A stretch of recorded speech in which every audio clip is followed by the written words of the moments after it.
তো ওখানে আমাকে তারা 36 দিন ঘুমাতে দেয় নাই, আমাকে 36 দিন লাগাতার ঘুমাতে দেয় না। চিন্তা করা যায় 40 দিন পর্যন্ত আমার চোখ বেঁধে রাখছে, আমার মাথা বেঁধে রাখছে। আমাকে প্রস্রাব করে পর্যাপ্ত সময় দেওয়া হতো না, পায়খানা করে পর্যাপ্ত সময় দেওয়া হতো না। পায়খানা করতে গেলে সেখানে দরজা খোলা রাখতে বলতো। তারপর আমার পোশাক তারা খুলে নিয়েছিল, আমাকে পাগলের পোশাক রাখা হয়েছিল। ইলেকট্রিক শকের মাধ্যমে, ওখানে আর অনেক লোক আছে, ইলেকট্রিক শকের মাধ্যমে, গরম পানির মাধ্যমে, এরকম লাঠি পিটার মাধ্যমে, হাত প্লাস দিয়ে বা কোটাই ফেলার মাধ্যমে, সুই ঢুকা দেওয়ার মাধ্যমে, মানসিকভাবে বিভিন্নভাবে তারা টর্চার করত। আমি মুফতি মোহাম্মদ শফিকুল ইসলাম, প্রিন্সিপাল মার্কাজুল সুনান মাদ্রাসা পূর্বাচল, ঢাকা। তো আমাকে গত জানুয়ারি 2022 সালের 13 জানুয়ারি রোজ বৃহস্পতিবার রাত 8:35 মোহাম্মদপুর কৃষি মার্কেটের সামনে থেকে আমাকে তুলে নিয়ে যায় সাদা পোশাকধারী লোকেরা, ডিবি পরিচয়ে তুলে নিয়ে যায়। তো সেখানে তারা প্রথমে একজন আমাকে বলে, ভাই আপনি কি মুফতি শফিকুল ইসলাম মার্কাজুল সুনান মাদ্রাসার প্রিন্সিপাল? তখন আমি বললাম জি। একথা বলতে আরেকজন কানে কানে বলে, আমরা ডিবির লোক, সোজা গাড়িতে ওঠো, নতুবা সোজা গাড়িতে উঠ, নাতে শ্যুট করে মেরে ফেলবো। একথা বলতে তাদের কালো গ্লাসে গাড়ির মধ্যে আমাকে ঢুকিয়ে ফেলে। তারপর আমার সাথে সাথে আমার ফোন নিয়ে ফ্লাই মুট করে বন্ধ করে দেয়। আমি তাদের অনেক বলেছি, তারা যেন আমাকে আমার পরিবারের সাথে যোগাযোগ করে জানায় যে আমি গ্রেফতার হয়েছি বা আমি প্রশাসনের লোকের কাছে আছে, কিন্তু তারা এটা করে নাই। তারপর তারা আমার চোখ বেঁধে ফেলে, কিছুক্ষণ পরে তারা আমার 2 হাতে হ্যান্ডকাপ পরায়। তারপর তারা আমাকে নিয়ে যায় এক জায়গায়। আমি আন্দাজ করেছি বা পরবর্তী সময় জানতে পেরেছি সেটা উত্তরা র্যাব 1-এর তত্ত্বাবধানে, যদিও তারা নিজেকে আমার সামনে ডিবি পরিচয় দিয়েছে, কিন্তু তারা র্যাব 1 ছিল। র্যাব 1-এ তারা র্যাব 1 অফিসে না, অফিস এক জায়গায়, আর টর্চার সেলের অফিস থেকে আরেকটু দূরে। কারণ আমাকে জিজ্ঞাসাবাদ করা হয়তো, টর্চার সেল থেকে গাড়ি দিয়ে আয় নাই না, জিজ্ঞাসাবাদ করা হয়তো, টর্চার করা হয়তো। তো ওখানে আমাকে তারা 36 দিন ঘুমাতে দেয় নাই, আমাকে 36 দিন লাগাতার ঘুমাতে দেয় না। চিন্তা করা যায় 40 দিন পর্যন্ত আমার চোখ বেঁধে রাখছে, আমার মাথা বেঁধে রাখছে। আমাকে নিয়মতান্ত্রিক ওযু করতে দেয় নাই, নামাজ পড়তে দেয় নাই, তেলাওয়াত করতে দেয় নাই, আমার পর্যাপ্ত খাবার দেয় নাই, আমাকে আলো দেখতে দেওয়া হয় নাই, আমাকে কারোর সাথে কথা বলতে দেওয়া হয় নাই, আমার পরিবারের খবর দিতে দেওয়া হয় নাই, আমাকে প্রস্রাব করে পর্যাপ্ত সময় দেওয়া হতো না, পায়খানা করে পর্যাপ্ত সময় দেওয়া হতো না। পায়খানা করতে গেলে সেখানে দরজা খোলা রাখতে বলতো। তারপর আমার পোশাক তারা খুলে নিয়েছিল, আমাকে পাগলের পোশাক রাখা হয়েছিল। ইলেকট্রিক শকের মাধ্যমে, ওখানে আর অনেক লোক আছে, ইলেকট্রিক শকের মাধ্যমে, গরম পানির মাধ্যমে, এরকম লাঠি পিটার মাধ্যমে, হাত প্লাস দিয়ে বা কোটাই ফেলার মাধ্যমে, সুই ঢুকা দেওয়ার মাধ্যমে, মানসিকভাবে বিভিন্নভাবে তারা টর্চার করতো। তারা বলতো আমাকে পাগল বানিয়ে ফেলবে। আমি শুধু কান্না করতাম, আল্লাহর কাছে দোয়া করতাম, আল্লাহ তুমি আমাকে সুস্থ রাখো, তারা জানি না আমাকে বাঁচায় রাখো। তারা আমাকে 3বার ক্রস ফায়ার দেওয়ার জন্য নিয়ে গেছিল। তারা 3বার তারা আমাকে হত্যা করার জন্য নিয়ে গেছে, আমাকে ক্রস ফায়ার দিয়ে মেরে ফেলবে। আমি তাদের হাতে পায়ে ধরে বলতাম আমার কী অপরাধ, আমি কী করেছি।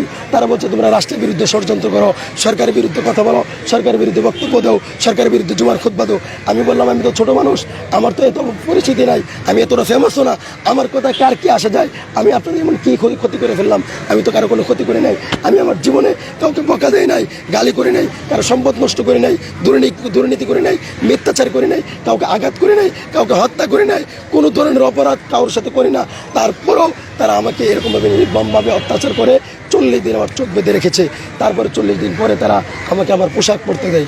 তারপরে তারা আমাকে এক জায়গায় নিয়ে গেছে, সেখান থেকে আমাকে নিয়ে গেছে মেরে ফেলবে। তারপরে তারা এই গাড়ি চেঞ্জ করে অন্য গাড়িতে দিল।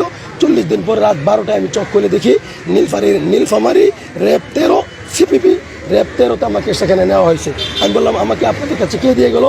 তারা বললো আমরা জানি, আমরা বলতে পারবো না, অন্য জায়গা থেকে দেওয়া হয়েছে, যেখানে তোমাকে নেওয়া হয়েছিল সেখানে তোমাকে মেরে ফেলতে নেওয়া হয়েছিল, তুমি বেঁচে গেছো, আমাদের কাছে আসছো। তারপরে তারা আমাকে অনেক টর্চার নির্যাতন করার পরও নীলফামারী র্যাব 13 এরা আমাকে টর্চার নির্যাতন করার পর আমি ব্যতীত আমার অসুস্থ হওয়া সত্ত্বেও তাদেরকে বলেছিলাম আমাকে চিকিৎসা করানোর জন্য। তারা আমাকে হসপিটাল নিয়ে গেছে, বলছে ডাক্তারের কাছে যাই বলবো তোমার কোনো অসুবিধা নাই। আমি ডাক্তারের কাছে বলতেছি যে আমার অসুস্থতার কথা, সেখানে ডাক্তার আমার কথা গ্রহণ করে নাই। তারাও ডাক্তারকে বলে দিচ্ছে যেন আমার কোনো অসুস্থতার রিপোর্ট তৈরি না হয়। ডাক্তার ভুয়া মিথ্যা রিপোর্ট তৈরি করেছে, আমি সুস্থ। তারপরে সেখান থেকে আমাকে ম্যাজিস্ট্রেট কোর্টে নিয়ে যাওয়া হয়, সেখানে আমাকে বই দেখানো হয় কোর্টে নেওয়ার আগে, যদি তুমি ম্যাজিস্ট্রেটের সামনে সব কিছু বলো এতদিন দেওয়া হয়েছে, তাহলে তোমাকে আমরা সেখান থেকে ম্যাজিস্ট্রেট তোমাকে নেবে না, আমরা আবার এনে তোমাকে গুম করব। আর যদি বলো আমরা যেভাবে বলি এইভাবে যদি বলো তাহলে ম্যাজিস্ট্রেটের কাছে দিয়ে দিলে তোমাকে একটা মামলা দেওয়া হবে, তারপরে তুমি জামিনে বের হয়ে যেতে পারবা।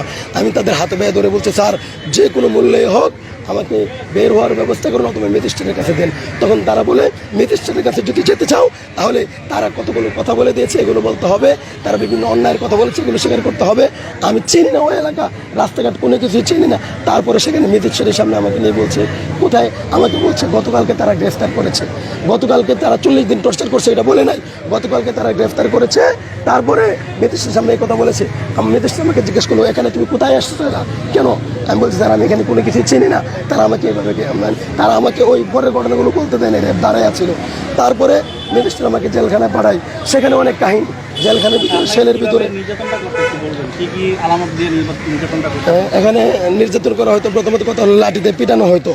আর আমাকে সবচেয়ে বেশি কষ্ট হয়েছে, আমাকে লাগাতার 36 দিন ঘুমাতে দেওয়া হয়নি, আমাকে দাঁড়িয়ে রাখা হয়েছে।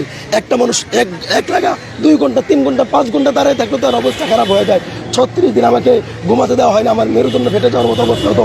আমার মাথাকে 40 দিন পর্যন্ত টাইট করে বাঁধা রাখা হয়েছে। আর এর জন্য আমার যে ব্যথা তৈরি হয়েছে, এখন পর্যন্ত আমার সেই ব্যথা আছে। আমি 1.5 বছর জেল খাটার পরে বের হয়েছি, 1.5 বছর পরে আজকে পর্যন্ত সেই ব্যথা আমার অনুভূত হয়। আমার সারা শরীরে আমি অসুস্থ, হয়তো তেমন অবস্থা হয়ে গেছে, নিস্তেজ হয়ে গেছে। আমি ভালোভাবে হাঁটতে পারি না, একতলা সিঁড়ি উঠতে পারি না। অথচ আমি অত্যন্ত পরিশ্রমী ছিলাম, কর্মঠ ছিলাম, আমি অনেক পরিশ্রম করতে পারতাম।